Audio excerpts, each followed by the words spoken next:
Thank you, Masha. Assalamu alaikum, everyone, and welcome to Study Al-Islam. It's indeed a pleasure to be here with you. We will get started at 10 o'clock, but certainly the lines are open for all of you to give greetings to each other, and welcome and happy to see everyone. Assalamu alaikum, everyone. Sister Fitrah, this is Muhammad Bayez calling from the Bronx. Assalamu alaikum. Wa alaikum salam. Good morning. What about our other? Assalamu alaikum, Sister Fitrah, Jamal Muhammad, Raleigh, North Carolina. Yes, wa alaikum salam. Please announce yourselves that are on the line. We'd love to hear from you. Assalamu alaikum, Jamal Muhammad, Raleigh, North Carolina, Masjid Al-Salam. Wa alaikum salam. We got a lot of brothers this morning. We usually have all the sisters announcing themselves first. But welcome, brothers. We're happy that you're with us and to learn more about the work that the sisters are doing in this community. They're putting the brothers to shame, you know. Well, Lakem family, this is Sister Latifa Abdul-Jabbar down in Georgia, a native Harlemite. Yes. See you all. May Allah continue to bless you, and those of you who will be traveling, have a safe trip, get all the information, and we are there with you spiritually, inshallah. Alhamdulillah. You know, Imam Muhammad said, healthy competition is good for us. And this is healthy. This, you know, we're all working, racing to the finish line, inshallah, to please Allah subhanahu wa ta'ala. I see Sister Linda. Linda. Assalamu alaikum, Linda. Look how beautiful you look. Will I see you in Chicago, Linda? Yeah. You take yourself off of mute and give the greetings. Ashante, it's so nice to see your name up. Please, anyone else that wants to announce themselves and what city they're calling from, we'd love to hear from you. Don't be shy, as they say. You're amongst community members. Those, we love each other.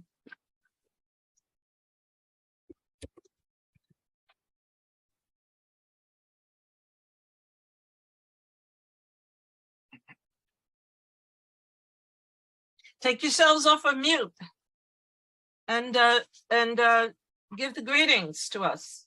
Assalamu alaikum, Naima, Baltimore. Oh, Baltimore, we're looking forward to your fundraiser at the end of the month. Inshallah, we intend to be there and support your program. Alhamdulillah. Shadia Salim, Mashallah, Plainfield, New Jersey. Yes. Yay. Assalamu alaikum, Linda Muhammad Furqan in Memphis, Tennessee. It wouldn't allow us to unmute at first, but now we're here. Welcome, Linda. I'm looking forward to seeing you in Chicago. Yes, Donna ma'am. Evans, Dallas, Texas. Oh, welcome, Dallas. I needed to ask you a question. I was trying to get the full screen, but I'm having a problem. Can you hear me? I'm sorry. Yes, we can hear you. Mm-hmm. I wanted to ask you about the live stream, the $50 live stream. Will that give us access to all the people on the panel? The live stream for the conference, absolutely. From the moment that the doors open until the moment that the doors close, you will have complete access to the entire conference. Absolutely. Oh, okay. Thank you. You're more than welcome, and thank you for the question. Assalamu alaikum, Sister Fitrah. Does the link going to be coming from you for we to get into the conference on Saturday? Yes, a link, yes. The link will be coming out shortly to everyone who registered registered for the live stream. Yes. Okay. Sister Fitrah, I have a question. I did register for the conference and all the different events. There's a chance I might not be able to be there because I'm at work now and they want me to work weekends. So will I also have access to the live stream link in the event I'm unable to show up? No, you're registered as an in-person participant. Okay. So I would have to register again for the live stream? You would. Okay, thank you. And many, and you know, some messages are actually registering to get the live screen. And all we ask is that you take up a donation and send to Study Al-Islam. I can't, you know, I'm not going to try to police this. You know, we're working on each other's honesty and integrity. There's been a lot of work put into this. You know, I'm hoping to survive it past this weekend. And, you know, so if you decide that you want to show it at your masjid, we want this information out, but I ask again that you take up a donation and send to Study Al-Islam to keep the program going. We are planning inshallah, an amazing Ramadan. If we, you know, if Allah gives me breath and strength, we're looking forward to a great Ramadan, because this live topic series has been planned for the year and it's over. Assalamu alaikum, dear brother. It's good to see you. Brother Abdul Shahid, you're on mute.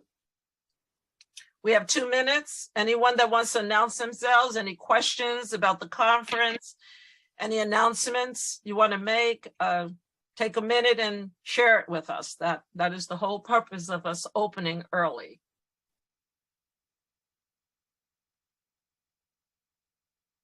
Assalamu alaikum, Sister Fitrah. Wa alaikum salam. This is Naja from New Jersey. Yes. We're looking forward to your presentation, Sister Naja, on emergency readiness. Sister Naja is going to be sharing on emergency readiness, which I 100% support, because if, you know, if an emergency go down, we need to know how to prepare before the emergency goes down. So Sister Naja, we are looking forward to your presentation, inshallah, next month. And thank you for being with us. Anybody else want to announce themselves? And Assalamu alaikum. Wa alaikum salam. Why I can't get up? Ronnie. Please repeat yourself. Amatullah Umrani. Yes, welcome. You guys had a very nice program last night. Is that right? In Raleigh. Actually, did you say you? I didn't get a. No, I'm from Milwaukee. I didn't get a chance to attend the 2 programs. I know there was one in Newark during the day and to support Muslim Journal, and then there was another one in North Carolina. Oh, okay. So inshallah, they were all successful. Yeah, I had just come online because I was interested in anybody that had memorabilia from when Imam had appointed me to be the sister minister back in 1975. And if anybody had anything that was still around that they would like to share with me, I decided to try to pull some things together to pass on to the next generation. Yeah. So what you do is put that in the chat because we're getting ready to open now. Put that in the chat so people can know how to reach you, okay? Because everyone has access to the chat. So put in the chat your information. Okay, we're gonna get started. It's 10 o'clock. Marsha, if you're ready to mute everyone, just let me know.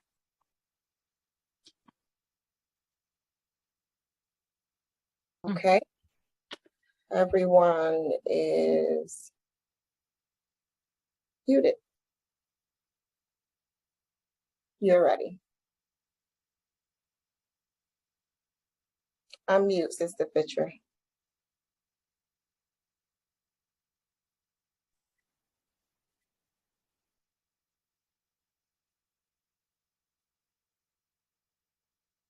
Thank you. Bismillahir Rahmanir Rahim. With Allah's name, the merciful benefactor, the merciful redeemer. I bear witness that there is none worth worship besides Allah. I bear witness that Muhammad is his messenger and servant. I want to welcome everyone to study Al-Islam this morning. We had some challenges and technical difficulties that just has increased all of our knowledge on how to use this technology. I'm going to tell you all, if you have young people out there, you better take some lessons from them, because this technology is only going to grow, and it's going to be the way that people communicate more and more. So learn it, and so that you can apply it. So anyway, I'm excited this morning because the panel are sisters from our community that are doing great work, have been doing years of great work in this community.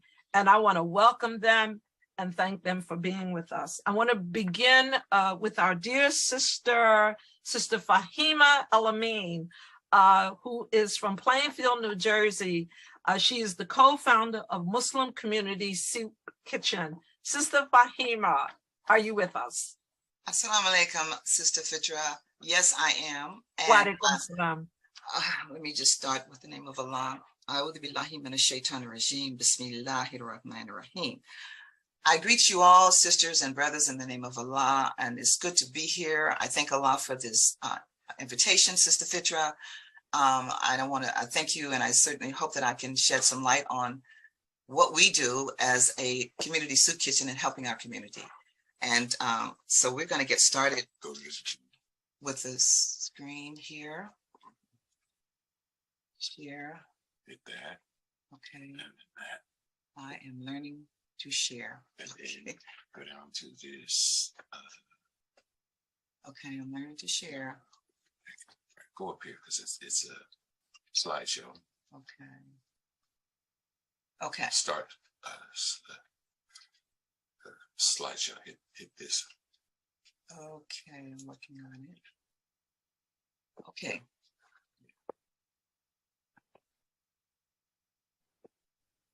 That bars. Oh, here we go. There we go. Okay. Sister, there you go.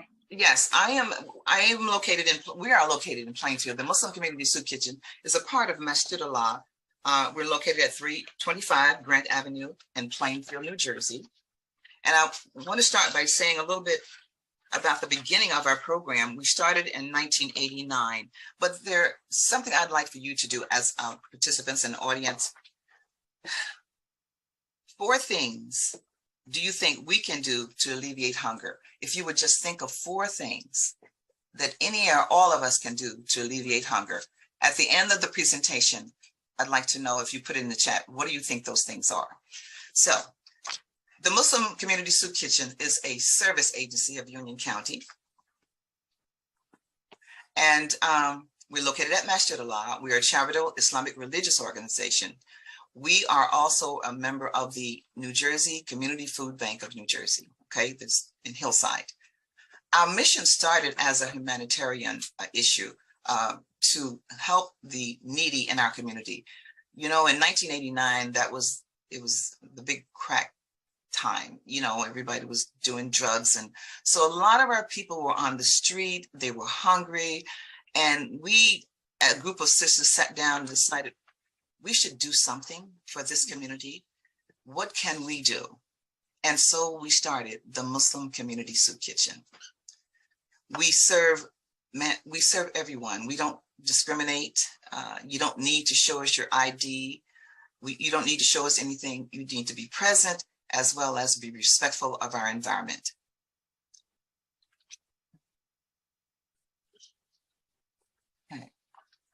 In 1989, our founding members were Sister Inez Shakir, may Allah be pleased with her, Sister Wakila Rahman, Sister Miriam Aziz, Sister Khalifa Sharif, Brother Rahma Ilahi, Brother Sadiq, and of course, Brother Charles Sharif is also, may Allah be pleased with him.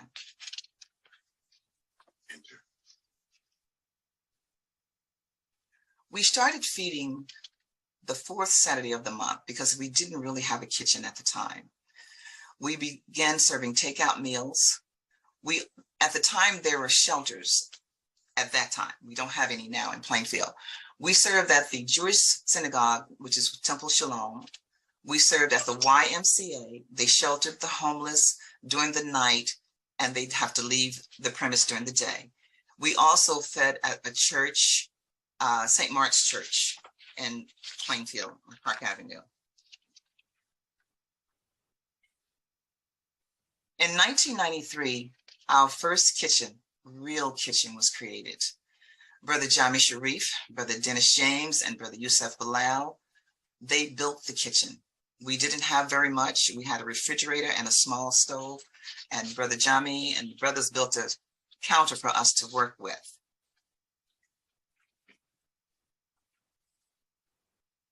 In February of 1997, the Soup Kitchen was incorporated as a nonprofit organization through the efforts of Brother Rahma Ilahi. He was an accountant. May Allah be pleased with him. He started the process of the 501c3, and that enabled us to be a part of the community food bank.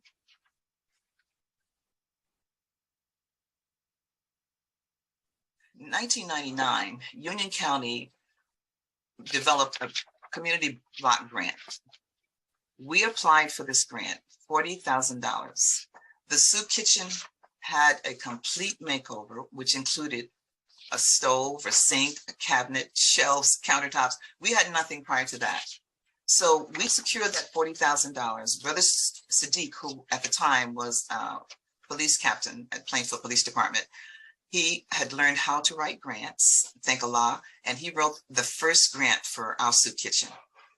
And so we started. This is the Soup Kitchen that was not before. So you see, this is our community room. Right now, this community room is where the sisters pray on Friday. We hold classes, Islamic weekend school classes there during the weekends. We were, at that time in the 80s, we were feeding the community members in this kitchen. You see the carpet on the right that's rolled up. We'd roll that carpet out on Fridays for the Juma and roll it back up during the week. And you see our chairs and tables on the side. We'd line those up. People would come in and sign in. They'd sit down. We'd bring their food to them. The kitchen, as you see, it's a commercial kitchen. We have 5 sinks, actually more. We have the vegetables and the meat sink. We have the 3 sinks for cleaning and sanitizing, a mop sink, and then over here, you'll see there is a hand washing sink. Okay. These are some of the people that supported us. This was when we had our grand opening after everything was done. This is Sister Ruth from the Jewish Community Center. She was a financial supporter of us. Having won the city council seat, you get to interact with a lot of people from different communities, and she was one of the persons that was supportive of what we were doing in Plainfield with the community. Brother Ilahi, may Allah be pleased with him. He is the brother, our accountant, that set up the 501c3, and he would go back and forth to Trenton on a regular basis to make sure that we got what we needed. This is Camilla. She's one of our sisters that supported our program. May Allah be pleased with her. Another grand opening photo. This is our current Imam, Imam Aziz. Prior to that, I'll show you the Imam that was in 1980s. But this is Imam Aziz, our current Imam. This is our sisters we love so dearly, and may Allah be pleased with her. She's one of our founders, Sister Inez Shakir. We called her the mother of Masjid Allah. And she would cook in that kitchen on Saturdays and prepare that food sometimes by herself. And she was wonderful. And we are so grateful to have had sisters that would put that kind of time in to serve the community. This is a volunteer. This is the Plainfield Ebony Police Association volunteers. They would come from time to time and they would prepare the food and serve the food themselves. So these are some of the sisters that were there. She was an employee at the department. These are 2 of her children. That's my husband and another one of the brothers at Ebony Police Association. We joined the Community Food Bank of New Jersey, which enabled us to pick up monthly food. We didn't have a large enough facility to house a lot of pallets of food, so we would just pick up in our cars or our trucks and bring those items back to the soup kitchen to be distributed the last Saturday of the month. We usually would distribute canned goods and dry goods because the people would run out of money. They would get their food stamps, but by the end of the month, everything was gone. They had nothing. So we would give them, sometimes we would have meals and sometimes we would give them the non-perishable foods. Sister Faheemah. Yes. Let me ask you a question regarding one of your previous slides with the sister that you said was cooking. Approximately how many meals were you preparing and serving at that time? At that time, we were serving about 30 meals at that time. Okay. Okay. All right then. Okay. I just wanted to give the listeners a kind of perspective on where it started, because before you end, we'd like to know where you are now. Absolutely. Thank you. Okay. So these are some of our supporters and sponsors is Costco. They donate bread and water, bottles of water, which is so wonderful for us. Because if someone breaks a case there, we have a brother that works there and he's the one that got us set up to receive these items. If a case of water is broken, they can't sell that case, so they give it to us, which is really good because then we give it to our clients that are come in for the food. PepsiCo also donates juices, and that's a wonderful thing because we can give them juice and it's all good juice. This is one of our staunch supporters, the American Muslim for Hunger Relief. Brother Ghani Khan, he started his organization. He came and sat with us and talked about how he should get started. And he started his organization. And now he's in New York, New Jersey, he's in Pennsylvania. He's all over the place. But what he does for us is he brings us halal foods, especially meats, during the Ramadan time, as well as during the Eid times. So he's one of our best supporters. Oh, this is, we received an award from the Shallow Baptist Church because of what we do in the community. And these are some photos of those of us receiving the awards. That's myself, that's Sister Miriam. She's the Brother Imam's wife, we call her First Lady. That's Brother John. He is one of our staunch workers. He worked so hard in that soup kitchen. So we were so happy to have him working with us. This is a typical Saturday. This is some of the pastries that Costco would donate.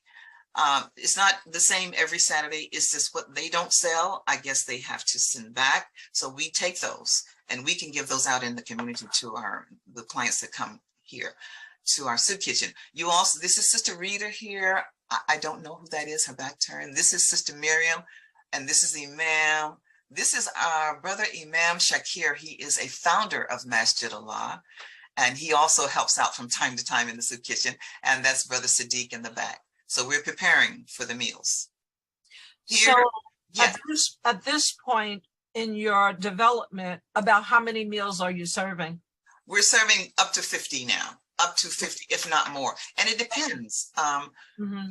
You know, some Saturdays is more or less. It just depends. The beginning of the month, they have their food stamps. So the crowd is not so heavy, but at the end of the month, that's all gone. So your food service is for those who come to your facility. Are you now going outside of the facility? We started when we initially stared, and we didn't have a kitchen. Okay. The sisters would cook food from their home, you know, and then we bring it to the shelters, either the YMCA, the temple, or St. Mark's Church. We would have one night per month to feed, one day to feed. Other areas our churches were also feeding. So we take turns feeding there because we really didn't have a kitchen. We could not cook in that kitchen. It was not sanitary, you know.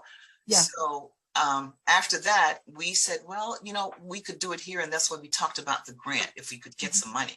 The money for the feeding was coming from our pockets. The sisters were donating, preparing a tray of whatever, chicken or green beans. We did all of that from our household budget. So this, of course, this is something different. As we grew, member of the food bank, we could give out more. The food bank didn't really have halal meats, so we couldn't accept meats from them, but we would get fresh vegetables and canned items that we could use. Got it. Okay. This is a Saturday after the pandemic. Well, before the pandemic, the people could come and sit down and get a warm meal, and they loved it because when it was cold outside, you know, they could get away from the cold because many of them are on the street. So once the pandemic started, we didn't stop feeding. We simply said, okay, we would do grab and go. So this is part of the grab and go. This is Sister Miriam preparing the bags for people. When they come through this door here, we bag food. We have a meal for them. And these are the canned goods that we get extra. So let me just understand. So how often right now are you serving these meals? 1 day a week, Saturdays. 1 day a week. So okay, I got it. So right now you were at 1 month and now you're at 1 day a week. So you're serving meals for every Saturday of the month. Yes. Got it. Okay. Every Saturday. These are lines. Typically, this is the line. They start lining up early. We serve from 1 to 2, basically, an hour. These are the people that usually come. They start lining up around 12:30 because they want to be the first ones there, because it depends on who gets first pick. Okay. They're good things sometimes, you know, and they know a lot of these people, you see the backs of these people, they are from our Latino community. Our community is growing now. This brother, and you don't see his face, but you see he has everything. You see he has everything on his back. These are all his belongings. He comes every Saturday with everything on his back. So, you know, we try to accommodate as best we can. Are you seeing more children coming, younger people coming? Absolutely, absolutely. When we see, especially young African-American males, we see a lot of them, and our Spanish community bring all their children. Okay. We can't, when we prepare the meals, we prepare a meal for an adult, so we don't usually give every child an adult meal. We'll give mother enough that she can share with her children, because we have a budget. We try to stick within our budget. We can only accommodate so many people. We don't have funds coming in like the masjids do, like people donate every month. I mean, some of us do. So we don't have the residual income coming in on a regular basis. So we have to monitor our funds. Okay. So can you ask your co-pilot sitting next to you to please put in the chat where the community can donate to the program, please? Yes, we will. Okay, I will. please proceed so we can go ahead. Okay, thank you. Oh, no, thank you. So this is the line. It starts there. You'll see here, this, can you see, I'm pointing to this. This is someone's belongings also. They bring, you know, they can't leave their things unattended, so they bring their things with them when they come to get food. This was Thanksgiving of 2020. This is me packing up bags. You know, we made a Thanksgiving dinner. You see Miriam in the kitchen. We gave them a great Thanksgiving dinner. This is Sister Rita and her husband, Brother Imam Mubashir. We provided a great Thanksgiving dinner in 2020. Well, we do it every year. So we get turkeys from the food bank. Every year we apply for that and we get them, thank goodness. We used to get more, but once they found out that we were really a soup kitchen and not a pantry, they cut back on the number of turkeys, because we would give everybody a turkey, every family a turkey that we could. But now we simply just prepare the meals and offer them the meals, okay? So in 2021, the Plainfield Action Service asked me, what do you need, Faheemah? So I said, well, we need a new stove, because our stove, we were propping the door up on our stove just to keep so that we could run the oven. We had, we don't have money like that. We just, our donations, our small donations. So I said, we need a stove and we need some new stainless steel pots. We were working with pots with one handle. You know, those big heavy pots? And sometimes, heavy food, handles would break. We didn't have money to buy a pot. Would cost you $80 to $100. So we didn't always have money. We would feed, but we would use the pots that we had. So this is our brand new commercial stove that the city of Plainfield purchased for us. So we are just so happy to have it. It's wonderful. Allahu Akbar. Alhamdulillah. This is in 2021, also, the Community Food Bank offered a grant of $15,000. Of course, Brother Sadiq, he writes these proposals for these grants, thank Allah. And we were able to get this grant, and we needed a refrigerator and a freezer that we didn't have. The freezer we had was donated by Brother Imam Shakir. It was, the freezer that we keep in our house, the white one, so he donated a freezer. We didn't have funds to buy a freezer. And that was the freezer that we were using, and it was on its last leg. And so we needed a freezer, we needed a new refrigerator, and tables and chairs for the people to sit on. And we also needed our stairs repaired. Brand new stairs. The stairs we had was not good, but we made it work. So this was also helping the masjid, because, the masjid, we're all a part of one community. Right. Soup Kitchen operates out of a room 1 day a week. The rest of the days, the masjid uses that room for whatever the masjid needs to do. But the stairs we needed, absolutely. So this is out of the masjid that this is this program is Operates. Located. Yes, we're in. Interesting. Yeah, the masjid is in one side of the building, and we just operate. We call it the community room. Okay. The sisters pray in that area every Friday. We have meetings there, and we roll that carpet up on Fridays. And on Saturdays, we feed. We put the tables up, we disseminate the food, we package it up, and that's what we do 1 day a week. So let me ask you, Faheemah, regarding the migrant community that is being sent, to different states. Is that something that that you intend to get involved in? Well, at this time, we were going to check with the city, because the city we would need to know if the city is taking the clientele. Right. First of all, we have no shelters in Plainfield. Okay. So that's an issue. So we need to find out if they're going to build some shelters, or they're going to find a location to house some of the people first before we make a statement about how we would feed. But we feed. If they would come, we would feed. But I think the bigger question for me is, are you guys involved in the conversations? Are you involved in that? Or are you at least open to getting involved in it? We are open to getting involved. Okay. Yes. Okay then. Okay. So this is the picture. I'm a member of the Sisters of Salam Shalom, and some of my sisters that are online, you probably know about them. They're international. And these are my sisters from Union County, and they wanted to come and support. So they took a Saturday, and you see them working in the kitchen, and they came down, and we cooked. We cooked that Saturday. This one of our sisters, she loves to clean, so she cleaned that kitchen while we were cooking that Saturday. And these are the tables that we set up. We have little flowers on the table, and we set up little things so it looks nice for them. We have tablecloths, and we're getting ready for our guests to come. And what's the seating capacity? We seat about 40. We could seat about 40. About they don't like to be that close, so sometimes they just wait until that group leaves. You understand?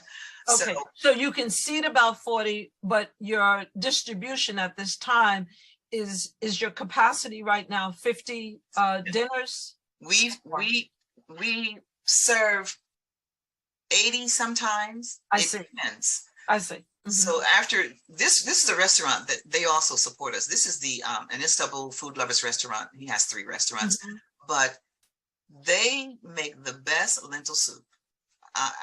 And one Saturday they came to make it at our place, and the people, our clients, they ask, when are you going to make some more of that soup? They love that soup. So they want to come back again and make soup. But every first Saturday of the month, they bring the lentil soup. You see these containers here. We give it out along with a meal or a sandwich in the bag. We always give fruit. And so the people get a good meal. This is an example of working with people of like minds and intentions. Absolutely. And partnerships. Partnerships are very, very important to development. Isn't that correct, Sister Faheemah? Absolutely. These brothers, you know, they'll come in, they bring you see how large that container is, right? It takes 2 of those brothers to bring that in the building. Wow. And they pour up this soup and we bag it. And sometimes we can give 2 out. You know, it's just so nice to see that they want to help. Here is our group. You see, that was me there. So this is Brother Imam, Brother Sadiq, myself. This is Sister Rashida. I'm not sure who the sister is. This is Sister Rita, Sister Elnora, Brother Imam Shakir, our pioneer, and Sister Miriam, Brother Imam's wife. We work hard in that kitchen. This was a picture taken in 2016, I believe, of some of the volunteers. This is Brother John. This was the Imam Abdul Wali at the time. This is John Muhammad. He's a member of the Soup Kitchen Board, Sadiq and I. And these are all other sisters that work in the soup kitchen. So about how many core staff people are there? What is your capacity? How many are there? We have about 10 steady people. 10. Yeah.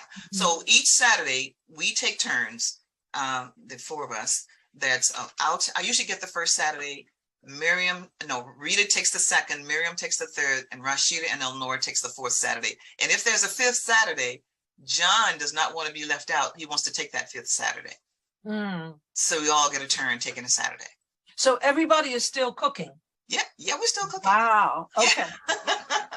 Wow. Yeah, we're still cooking. And the blessing is sometimes during Ramadan, we were able to, because we get a little more donations during Ramadan, we were able to use some of our halal restaurants to prepare meals for us. And so that was good. We're about to come to the end of this, Sister Faheemah. And yes. So if you could just kind of sum up where you are right now. Go ahead. Okay, so here we are. We serve about 90 people. It depends on if they've run out of funds. Okay. And what is this, Union County? We just received an award. Okay. A grant of another $25,000. Brother Sadiq wrote that. Congratulations. And these are our board members. So volunteers and board members also. And again, so that, okay, and I'm done. Well, so that Imam Muhammad said, he said, if you do the work, the money will come. So you're proof of that the money will come to support your programs. Alhamdulillah, sister. We have one family that when we started, they would bring their 2 little girls to do a soup kitchen. Husband and wife would bring their 2 little girls. Now these girls are now grown and they have their own children. That husband and wife still comes to bring fruit on Saturdays. Once a month, they bring fruit to that soup kitchen. So that's where we are. So my question to everyone is, did you think about the question that I asked? 4 things that we can do to alleviate hunger. What you can do or I can do to alleviate hunger. We're going to ask everyone to put that in the chat. Absolutely. Before we transition, please tell us how we can reach you. We will. Okay. So we're going to send our email as the email for Masjid Soup Kitchen, a Muslim Community Soup Kitchen. And You'll put it in the chat. We will. Okay. And a phone number that you can reach us. Okay. Perfect. And where we can donate. And where you can donate, absolutely. Thank you so much. We thank all of you for being on this morning. We certainly thank you, Sister Fitrah. You're doing a tremendous job. May Allah continue to reward you for what you do. And I know it's not easy. Alhamdulillah. This is a collective effort. Yes. And this is our narrative and experience that we are sharing as a community. Yes. And this is why Imam Muhammad, and I say this every week, why Imam Muhammad decentralized us, so that the very best of our leadership in this community could shine. And that way we get to know the kind of work that you, Sister Faheemah, and the others in Plainfield are doing. And this is being duplicated and replicated all across our community. And so we need to realize how much we're contributing to the quality of others' lives as we build this community within this bigger society. Sister Faheemah, we want to thank you and your co-pilot. That's yes. Thank you. Your husband. Yes. Thank you for his work and his support. And we want to just let you know that we make dua for your continued success, and anything that we can do here at Study Al-Islam, please let us know, because we support your work 100%. Thank you so much. Oh, thank you, thank you, thank you. And so now we're going to move on to an organization that has been in existence, I don't know how long in this community, but we are certainly glad to have with us the International League of Muslim Women, Sister Brenda Sharif, the National Director, and Sister Carolyn El-Amin, President of the New England chapter. Welcome to Study Al-Islam. Take yourself off of mute.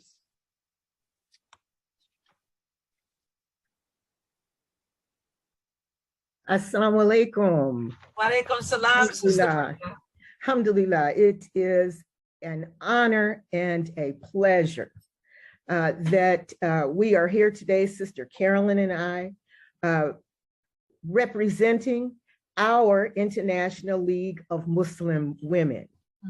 And Sister Carolyn, of course, is the president of the New England chapter. And we just are looking forward to sharing the information that we are bringing with all of those who are on this Zoom link this morning. And if I could, I want to give a shout out to the International League of Muslim Women who are on the call right now, and particularly to the Memphis chapter of the International League of Muslim Women. Assalamu alaikum, sisters.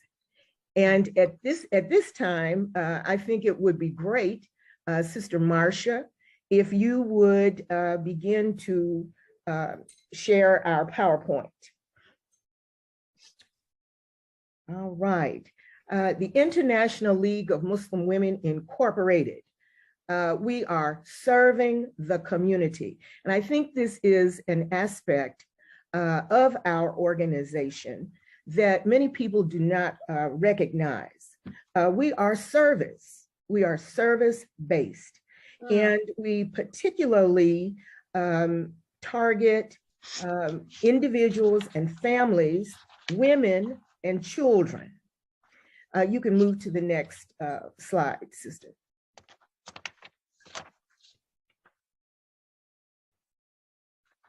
Sister Marcia, can you move to the next slide? The slide has progressed. Do you not see it? Sister No, Fitrah, I do do you not. see the slide progress? No, ma'am. We're on the first slide.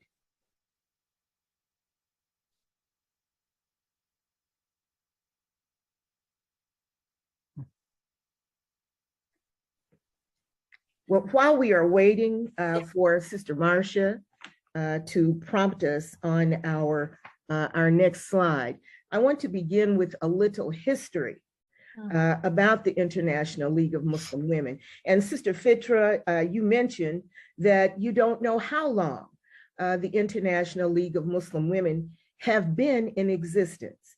I will say that it was in August of 1981 when the league was established. This was in Detroit, Michigan, and a group of very valiant women. There were 7 of them. Sister Cheryl El-Amin, Sister Sharifa Hud, Sister Tahira Khalid, Sister Sahira Muhammad, Sister Nikki Shakur, Sister Viola Vaughn, and Sister Georgia Wahid. They were very hardworking women in the community of Detroit.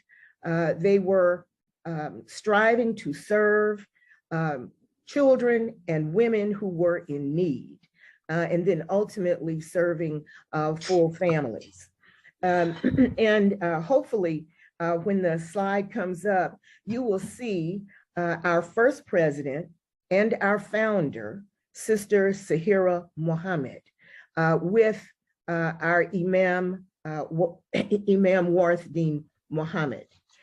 The League has a strong vision, and our vision is to be a model Muslim community, Muslim women's organization, empowering other women to become better leaders, not just in our organization, but in their community and in the world.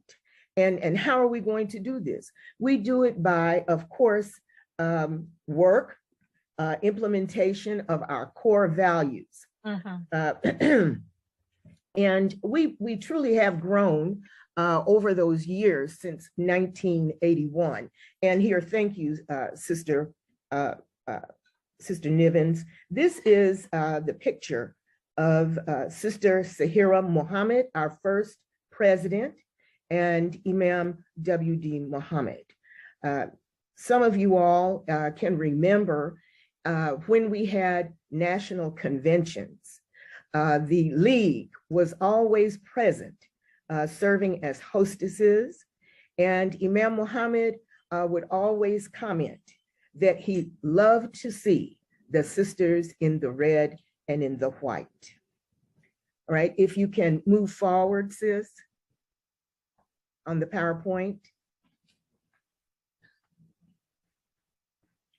And here we have, and I'm going backwards a little bit, but here we have the International League of Muslim Women.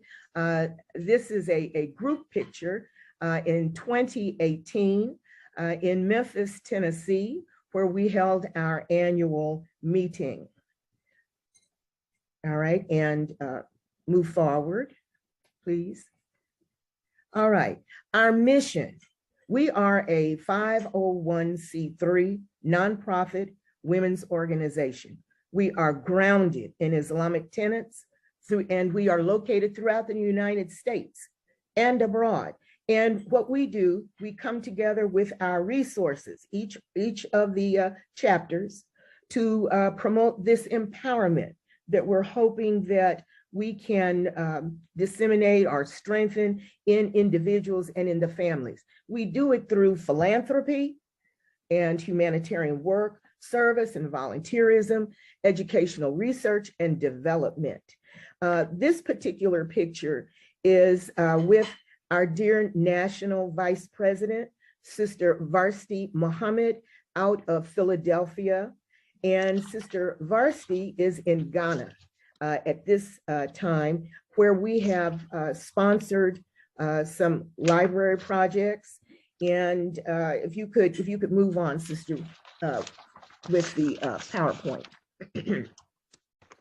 You know, our objectives, and I want to interject right here.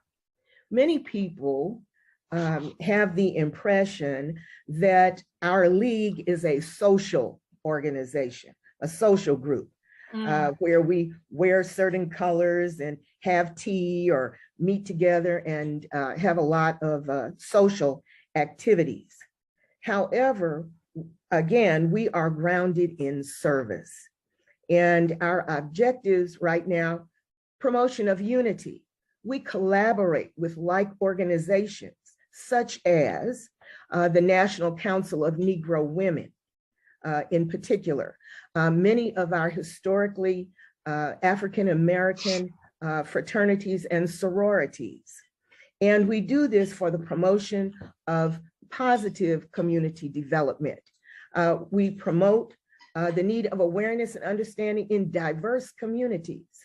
And I will say that there are some of our chapters who have sisters from well, other Muslim communities, you know, maybe from Senegal or from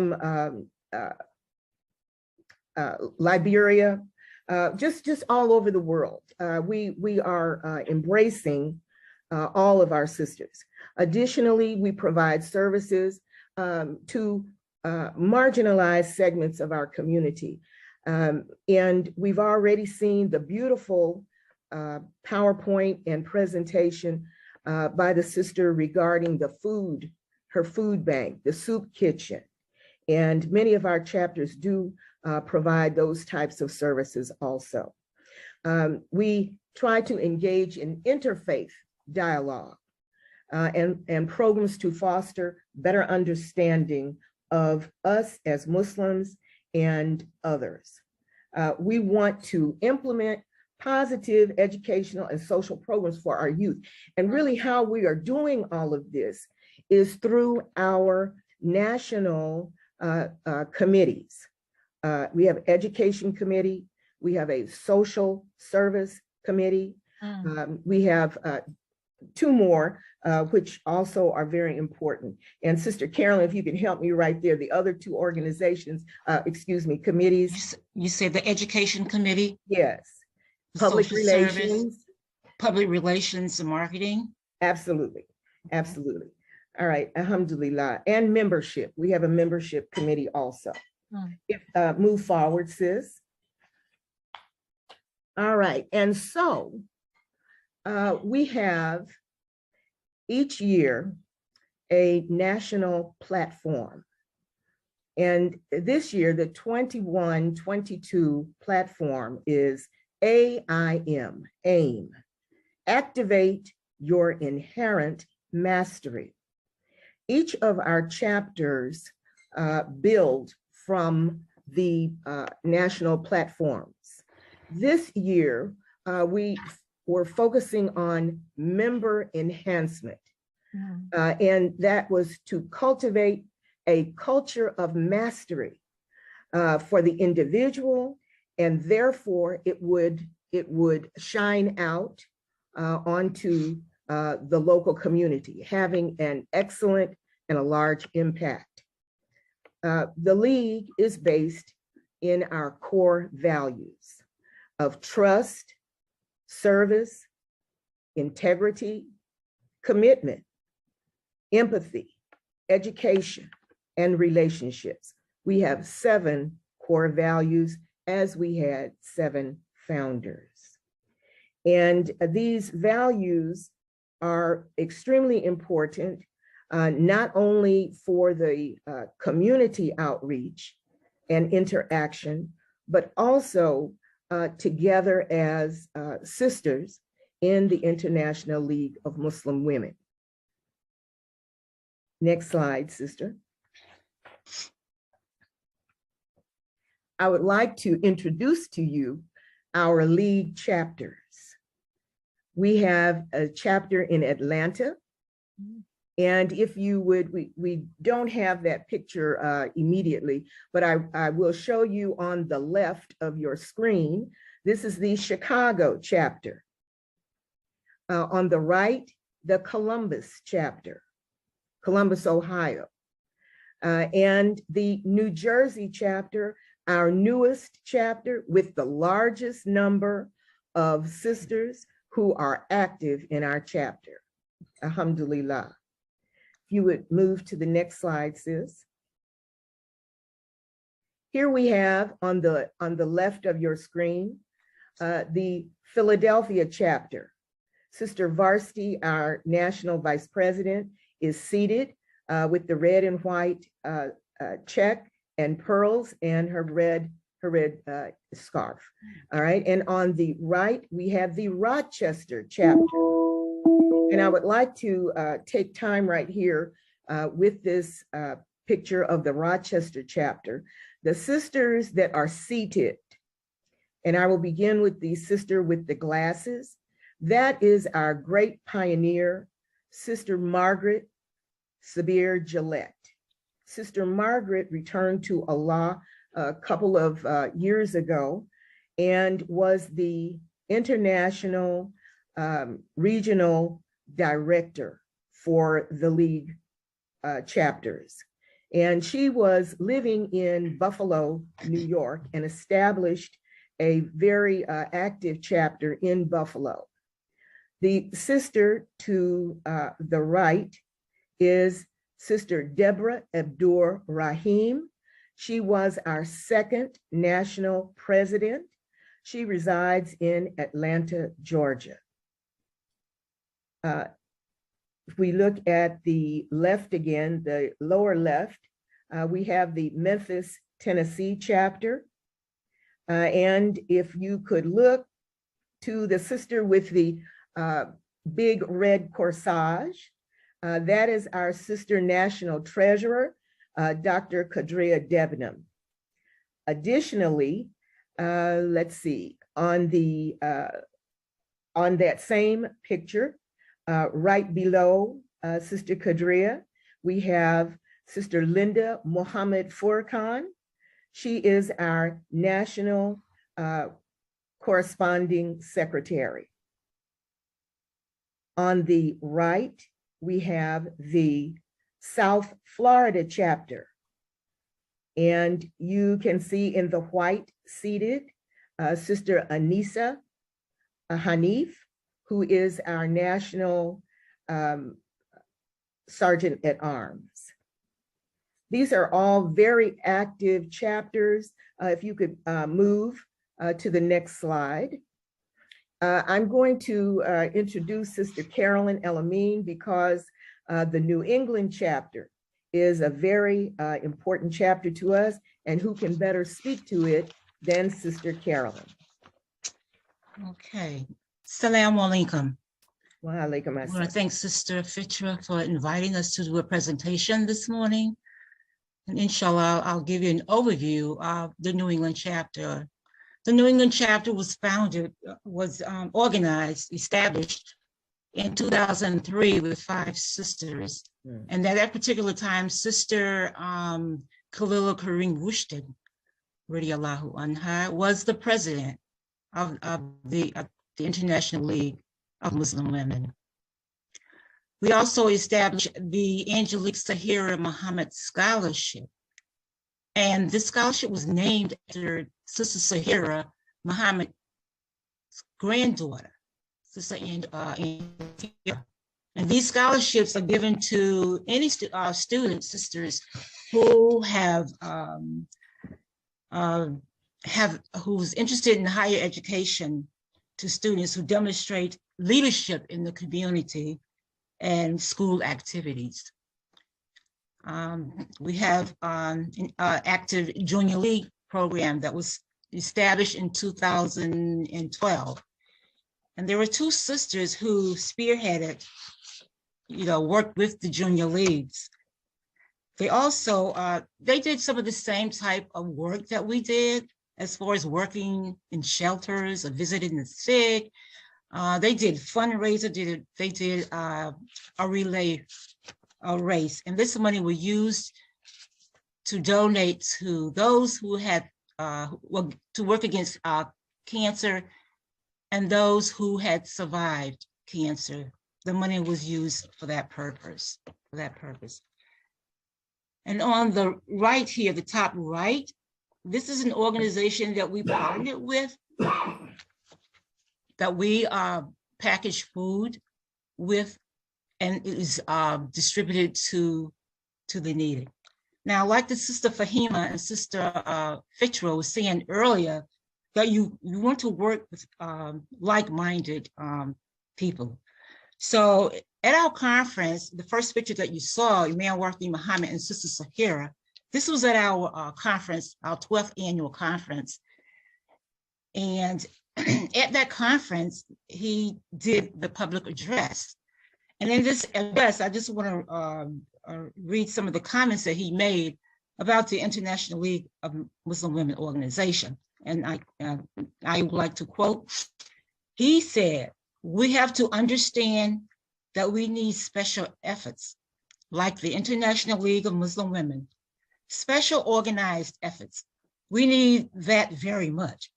People should look for those of similar minds when you want to do things. When you have a need that is not being fulfilled, it's strong in you when you want to do something about the situation. Look for those who have your kind of thinking. Look for those in whose mind has that same fire burning fire for something, and then you group with those of like minds to group together, and you will have your leader. When people come together, the leader manifests. The best to be qualified become known. This is how we want to multiply productive work. We want it to multiply.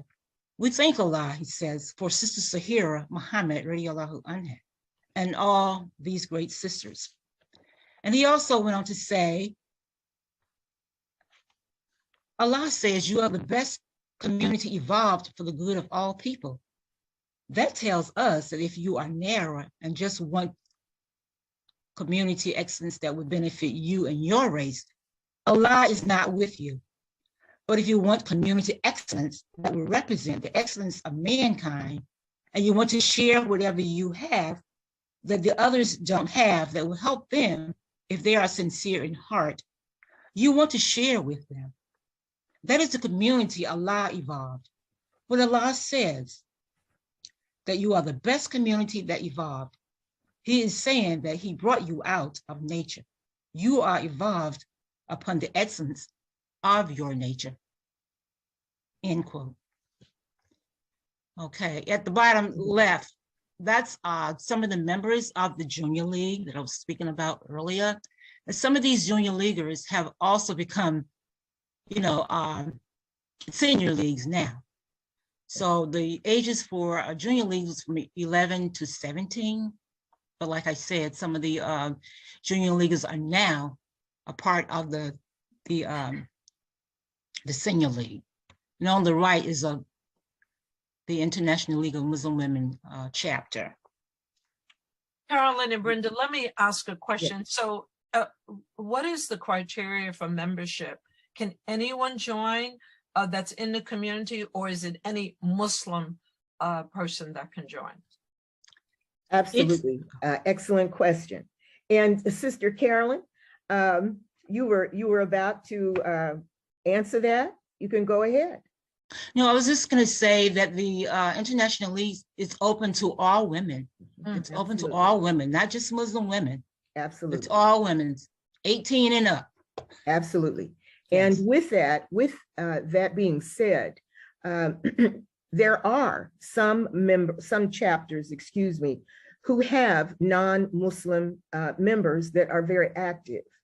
And, we welcome sisters if you are of a like mind, right. Mm-hmm. And your spirit is a goodly one that is interested, and you're striving to do good works in the community. And also, it's not just the wider community, it's the community of sisterhood also. Right. Yes, alhamdulillah. Thank you. You can go on with your slide presentation. All right, thank you. If you could move forward, sister. All right, these are some of our annual programs. All of our chapters are required to promote certain types of activities within their community. One of them is the grandmother, mother, daughter brunch. And this is a very beautiful occasion that all chapters, put on. And it's one where we come together, put on our finest. We sometimes have this brunch at a hotel or at our own masjid or some other facility, and we honor women who have done good in the community. And that could be any woman in our community, not just a Muslim sister.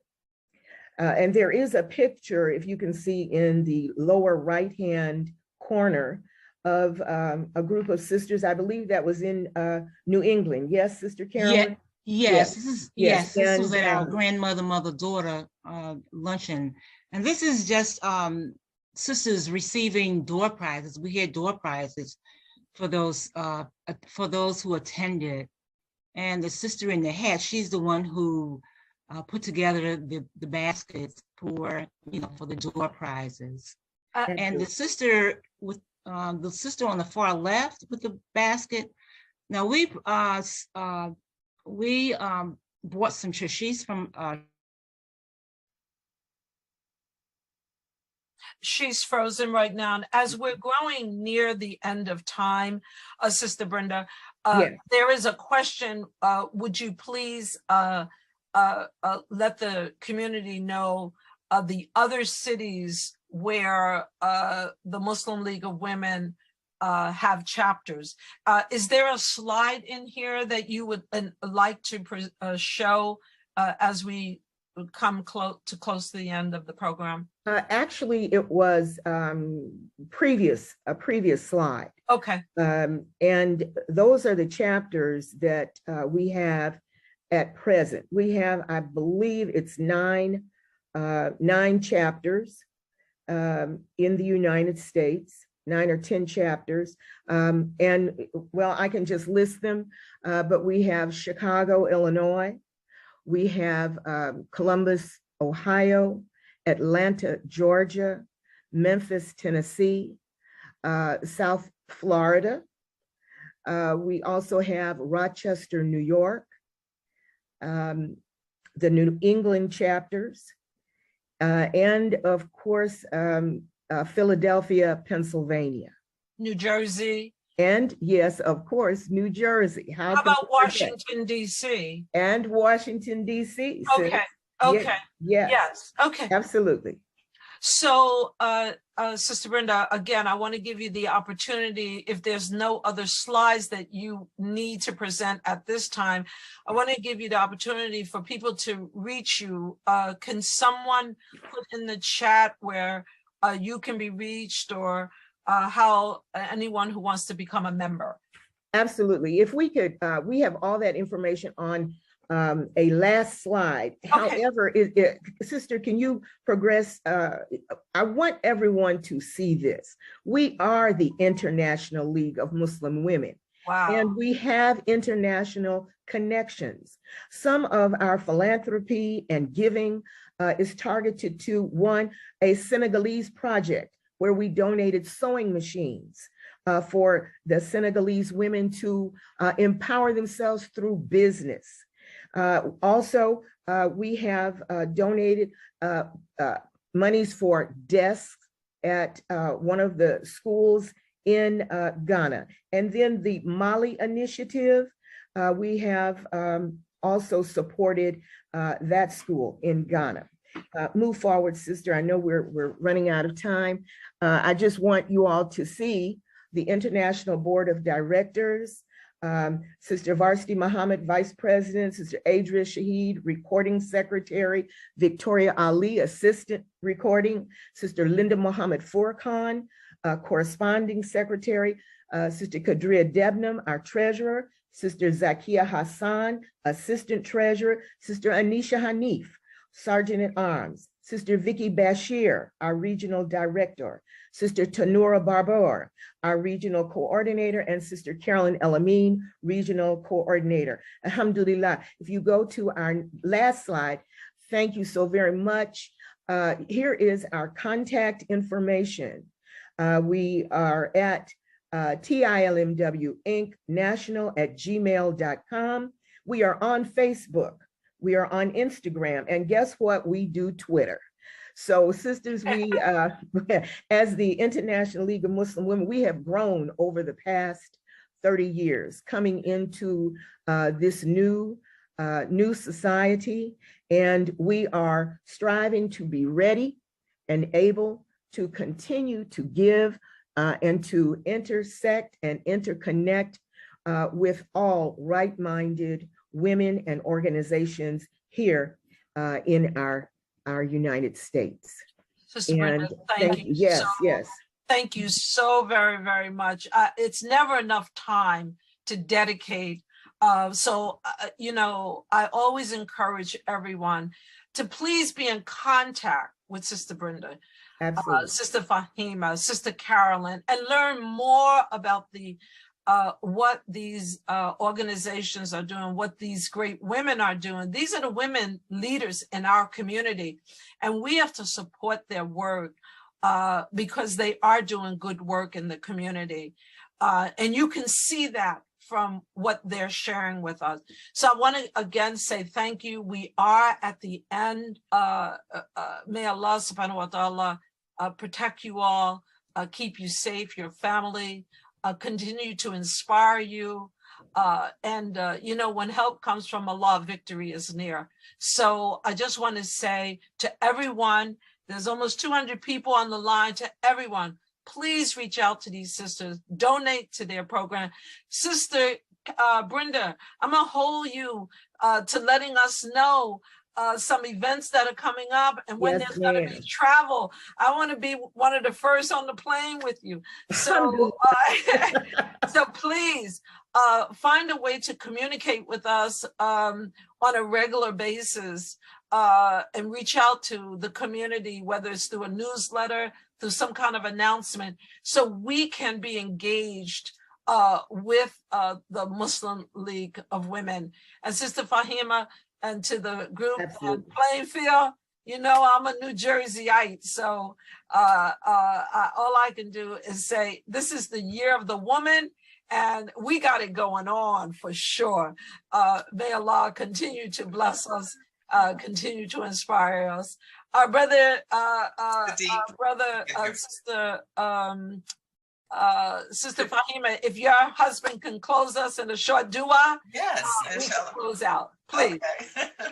أعوذ بالله من الشيطان الرجيم بسم الله الرحمن الرحيم والعصر إن الإنسان لفي خسر إلا الذين آمنوا وعملوا الصالحات وتواصوا بالحق وتواصوا بالصبر. صدق الله العظيم. Amen. Amen. Until not next week, but until October. Thank you again, Sister Brenda. Thank you again, Sister Faheemah. And thank you, Sister Carolyn, for reaching out to me. Assalamu alaikum. Wa alaikum assalam.